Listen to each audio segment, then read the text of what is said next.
तो hello students, कैसे हो सभी लोग? इक्वेशंस ऑफ मोशन आपको पीछे दिखाई दे रहा है। इसका प्रूफ हम आज करने वाले हैं। हम यानी कि पीजे सर करने वाले हैं इसका प्रूफ, और हम देखेंगे कि क्या सर को इसके प्रूफ याद हैं अभी तक कि नहीं है। हाँ जी तो सर। तो आज दोस्तों क्या हुआ कि आज सुबह हम लोग बैठे हुए थे और हम लोग डिस्कशन कर रहे थे कि यार जुलाई मंथ में क्या कंटेंट प्लानिंग करनी है। तो फिर आदर्श सर ने बोला कि सर आप एक चीज बताओ कि आपको फिजिक्स याद है क्या। मैंने कहा भाई केवल मैकेनिक्स याद है थोड़ी बहुत। तो इसने बोला कि सर मैं चाहता हूँ कि आप motion equation of motion derive करके बताओ। आप डेरिवेशन डेरिवेशन बोलते हो। मेरा ये मानना है हर एक प्रोसेस हर एक डेरिवेशन आप लोग को आना चाहिए अगर आप टॉप रैंक्स के लिए एम कर रहे हो, ओलंपियाड की तैयारी कर रहे हो। तो करते हैं सर। Definitely sir. तो ये आपने बढ़िया ग्राफ बना रखा है एक्चुअली। तो इसके दो मेथड्स अपन लोग बच्चों को करवाते हैं। हाँ, एक तो कैलकुलस वाला होता है जो 9-10 बच्चों के लिए रेलेवेंट नहीं है, बिल्कुल। और एक होता है जो बेसिकली ग्राफ्स होता है। तो ये दोस्तों बीटी ग्राफ है, राइट? ये हाँ जी। बीटी ग्राफ है। ओके, इसमें ये पॉइंट है ना, ये कोऑर्डिनेट जो है ये है 0, u। इसका मतलब ये है t इक्वल टू 0 पर u वेलोसिटी है, और ये पॉइंट है t, v। ये सर। बिल्कुल, बिल्कुल। अब बेसिकली ये है कि इसकी जो स्लोप है वो एक्सेलरेशन है, डेफिनेटली। और स्लोप होती है y2 minus y1 upon x2 minus x1। क्यों? तो सर इससे क्रॉस मल्टीप्लाई करेंगे तो ये आ जाएगा। ये तो एक बहुत सिंपल सी चीज होगी। बिल्कुल सर। अब जितना मुझे याद आ रहा है ना, उसमें ये था कि इसके नीचे का जो एरिया है, हाँ, ये एरिया सर डिस्प्लेसमेंट होगा। डेफिनेटली। तो सर एक काम करते हैं, अब डिस्प्लेसमेंट।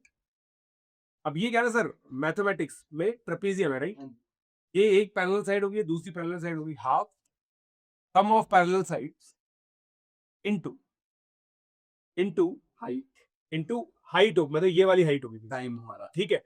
तो अब देखो सर, इसमें दो काम करेंगे, है ना? और मैं एक ही बार में दोनों प्रूव कर दूंगा, जो तीसरी वाली भी और दूसरी वाली भी। तो पहले मैं दूसरी वाली करता हूँ। देखो तीसरी वाली जो होती है ना, v square minus u square equal to 2। हाँ जी। इसमें बच्चों को बस ये ध्यान रखना होता है कि किस इक्वेशन में कौन कौन से वेरिएबल अवेलेबल है। जैसे मुझे बस। यहाँ पे टी एलिमिनेट करना है, तो अब मैं क्या करूंगा, इनटू ये जो टाइम टी है ना, टी को मैं सर ये रख दूं। बिल्कुल रख सकते हैं सर। तो अब जैसे ही मैं ये रखूंगा, मेरी ये इक्वेशन डिराइव होगी। देखो v okay. Square minus u square equal to 2 है, हाँ राइट जी, सर? हाँ जी, हाँ जी। और अब देखो, मेरी तीसरी इक्वेशन है ना, वो ये है you t plus half A T square. ठीक है सर। अब देखो, अब मैं आपको बताता हूँ बढ़िया चीज। हाँ जी। इसके अंदर ना एक और इंटरेस्टिंग पर्सपेक्टिव हाँ, आपको अगले पेज पे दूंगा, पर ये पर्सपेक्टिव मैं आपको अभी दे देता हूँ। ठीक है। ठीक है, s equal to u t plus half a half t a t square square. ये चाहिए मुझे, तो बेसिकली वी नहीं चाहिए। हाँ, तो अब मैं यहाँ पे वी को ये रख दूंगा। तो अब आप देखिए सर, यहाँ तक तो हम पहुंच ही गए थे। बिल्कुल, यू प्लस वी की जगह यू प्लस एटी रखा बिल्कुल। Into time. और अब आप और इसको ओपन करोगे तो सेम आ चुका। यही आएगा। अब आपको एक और इंटरेस्टिंग पर्सपेक्टिव देता हूँ सर। हाँ जी। ठीक है, बहुत शानदार पर्सपेक्टिव मिलेगा आपको, बहुत मजा आ जाएगा। देखो, मैं ये कहता हूँ कि जो स्पीड है ना, वो है v equal to u plus a t. हाँ जी सर। आप ही कह रहे हो सर ये बात, हाँ, बिल्कुल। राइट?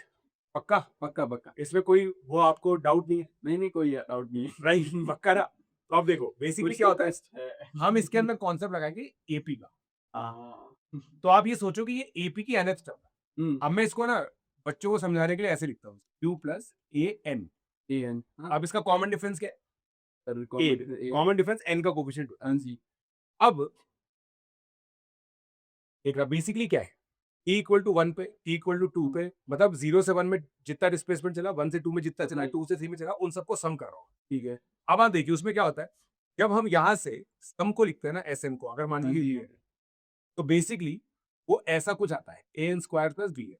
हाँ जी, बिल्कुल।